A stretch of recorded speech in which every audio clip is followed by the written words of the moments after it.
मला ते म्हणायचे की रोहित तुझ्या झिपऱ्या वाढल्यात, जरा झिपऱ्या कमी कर.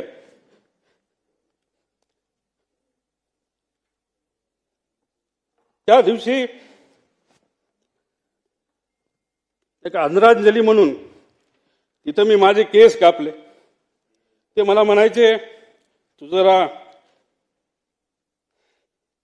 शारीरिक वजन वाढले, तू जरा शारीरिक वजन कमी कर पण राजकीय वजन वाढव.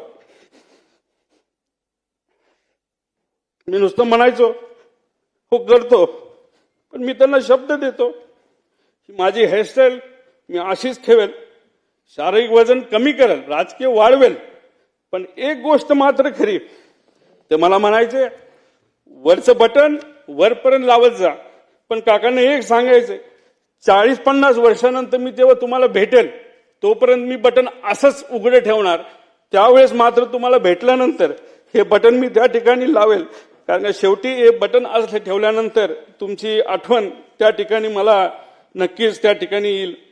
पण एक गोष्ट अजून आहे, 40-50 वर्षांनी जेव्हा अजित काकांची माझी भेट होईल तेव्हा हा माझा लढा जो मी आता त्या ठिकाणी लढत आहे आणि अख्खा महाराष्ट्र त्या ठिकाणी लढत आहे, तेव्हा अजित काकांसमोर ताट मानेले मी तिथं उभा राहील आणि नक्कीच माझे काका माझ्या पाठीवर हात ठेवून म्हणतील लढलास बरं का. आणि या गोष्टी ऐकण्यासाठीच हा जो छोटासा लढा पण महत्वाचा लढा त्या ठिकाणी मी व सर्वांनी तिथं हातात घेतलाय तो पूर्ण केल्याशिवाय राहणार नाही. आणि दादांच्या अपघातात जो कोणी जबाबदार असेल, जो कोणी दोषी असेल त्याला तुरुंगात टाकल्याशिवाय आणि शिक्षा दिल्याशिवाय आम्ही तर त्या ठिकाणी शांत बसणार नाही. तो किती मोठा असला आणि कुणी काय असलं तरी आम्ही घाबरणार नाही. त्याच्याच बरोबर मला काकींना या ठिकाणी सांगायचं, काकी तुमच्या राजकीय पुढच्या प्रवासामध्ये या छोट्या कार्यकर्त्यांचं तुमच्या या पुतण्याचं जिथं कुठं तुम्हाला मदत लागेल ती मदत करण्यासाठी मी सदैव त्या ठिकाणी तयार असेल.